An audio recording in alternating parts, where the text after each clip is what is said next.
ఇక మెదక్ జిల్లాలో 3.5 గంటల వ్యవధిలో 13 సెంటీమీటర్ల అతి భారీ వర్షం కురిసింది. రాజీపల్లిలో 9.2, పాతూరులో 8 సెంటీమీటర్ల భారీ వర్షం కురిసింది.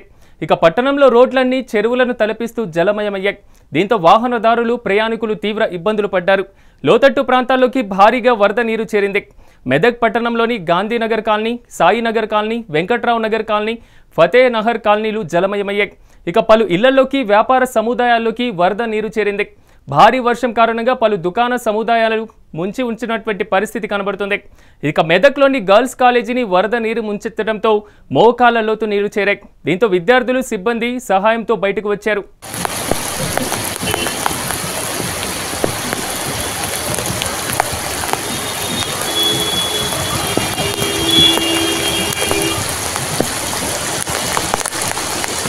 ఇక మెదక్ జిల్లాలో 3.5 గంటల వ్యవధిలో 13 సెంటీమీటర్ల అతి భారీ వర్షం కురిసింది. రాజీపల్లిలో 9.2, పాతూరులో 8 సెంటీమీటర్ల భారీ వర్షం కురిసింది. ఇక పట్టణంలో రోడ్లన్నీ చెరువులను తలపిస్తూ జలమయమయ్యాయి. దీంతో వాహనదారులు, ప్రయాణికులు తీవ్ర ఇబ్బందులు పడ్డారు. లోతట్టు ప్రాంతాల్లోకి భారీగా వరద నీరు చేరింది.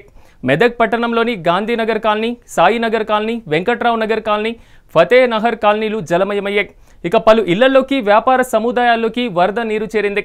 భారీ వర్షం కారణంగా పలు దుకాణ సముదాయాలు ముంచి ఉంచినటువంటి పరిస్థితి కనబడుతుంది. ఇక మెదక్లోని గర్ల్స్ కాలేజీని వరద నీరు ముంచెత్తడంతో మోకాళ్ల లోతు నీరు చేరాయి. దీంతో విద్యార్థులు, సిబ్బంది సహాయంతో బయటకు వచ్చారు.